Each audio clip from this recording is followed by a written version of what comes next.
ba yon? Tinawag na perfectly shaped volcano.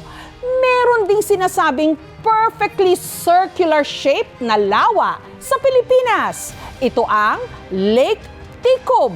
Pero saan ba ito matatagpuan? Sa mga sakay ng eroplanong napapadaan sa bahaging ito ng probinsya ng Quezon, may isang tanawin na talaga namang sa mga pasahero nakamamangha at nakakaintriga. Isang bilog na lawa. Lake? Bakit bilog? Parang ginawa.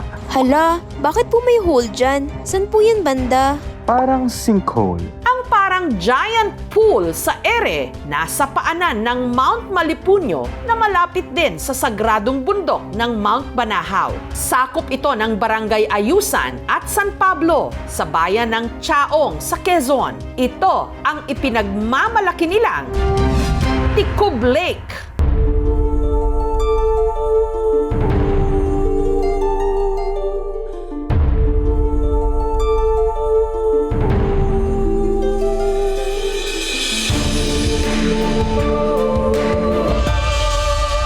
Attractive po siya, perfect po siya para sa mga tourist po na naghahanap ng relaxation. One of a kind, this is one of the hidden gem ni Chaong.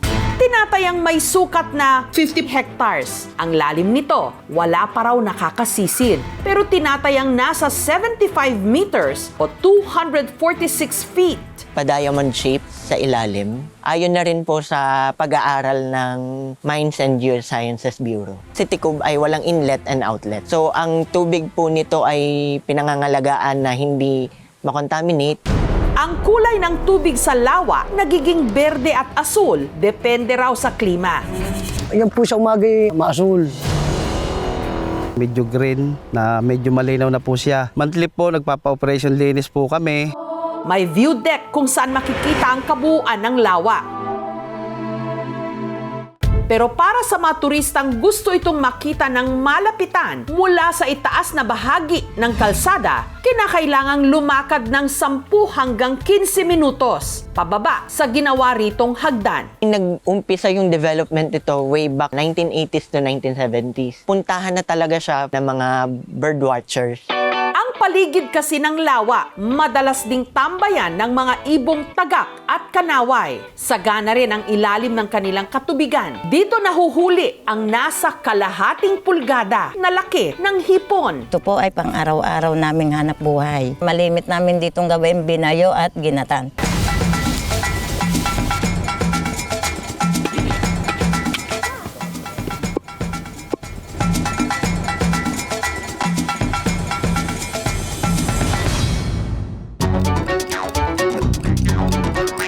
Masarap siyang ipalaman sa tinapay lalo na kung mainit.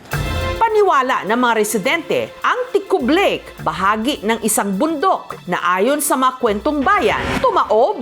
Kaya naman ito tinawag na Ticob, na ang ibig sabihin, tumaob o tumaklob. Noong unang panahon ay may mag-asawa. Hindi sila magkaanak. Pinangako nila na magkaanak-laan sila. Hindi nila patutungtungin ng lupa yung kanilang anak. Nagkaanak nga sila. Isang araw sila nagpunta sa bayan. Iniwanan nila yung kanilang anak. Tapos minanliligaw naman. Dinananahi yung dalaga. Ayun, ipinatak nung binata yung karayom. Pinakikisuyo doon sa nanliligaw. Ayaw ngayon simutin. Tapos sabi niya, ay kung ayaw mong kuhanin, ako na lang. Pagtapak niya sa lupa, bumuka na ang lupa. Itakbo sila, paikot. Noong dumating yung mga magulang niya, wala na, naging lawa na ito. Parang tumaob yung pinakabundok.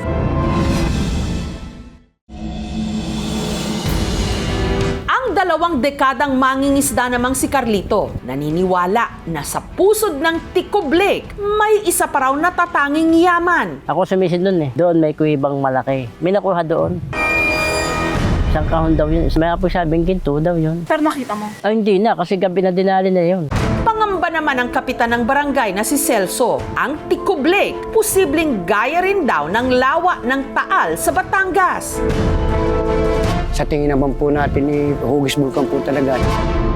2019-2007, inubos po ang lahat ng laman ng lawa. Lahat po ng isda, patay po lahat siya. Nag-amoy asupre po siya. Nangangamba po kami, ma'am, dahil siyempre baka po sumabog ulit yan. Sa gilid ng lawa, madalas din daw silang may napansing mga bula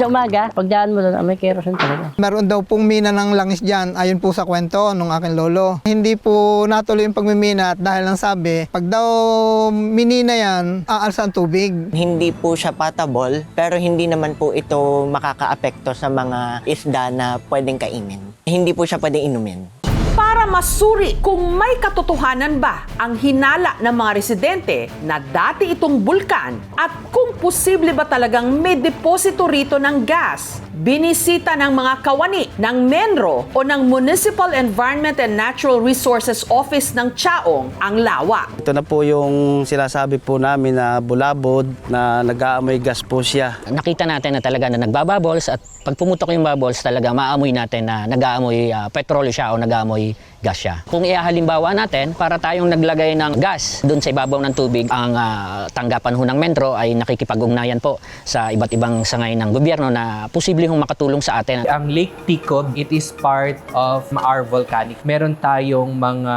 volcanic cones, mga scoria cones na nabuo dyan millions of years ago. Nagkaroon tayo ng volcanism o kaya yung pag-angat ng mga magma mula sa ilalim ng lupa. So yung Lake Ticob is considered as volcanic crater lake. Nabubuo to pag nagkaroon tayo ng malaking pagsabog. At yung malaking pagsabog na to ay nagkikreate ng depression. Unti-unti itong napupuno ng tubig. It's an old volcano or an inactive volcano. Pwede pa rin mangyari na meron kang mga nag-i-escape na gases kasi nasa ilalim siya eh. It would take millions of years para maubos itong mga gases na to. So pwedeng yung mga bubbles na yon, mga residual na yon or mga panakanakang pag-akyat ng gases natin. Walang possibility na magkakaroon ka ng mga oil deposit within volcanic area. So far, wala pa tayo dito sa Philippines na na-classified na inactive na naging active siya. Lake Ticob naman is safe. Nagsisimula man ng dagsain ng mga turista ang Ticob Lake, paalala ng Tourism Office ng Chaong. Limitado pa sa ngayon ang magagawa rito. Panatilihin po natin yung kalinisan nung lawa at nung kapaligiran. Sa halos perfect na pagkabilog at nakamamanghang ganda ng lawa ng Ticob, kahit sino ritong makakita, mapapataob sa ganda. Thank you for watching, mga kapuso. Kung nagustuhan niyo po ang videong ito, subscribe na sa GMA Public Affairs YouTube channel. And don't forget to hit the bell button for our latest updates.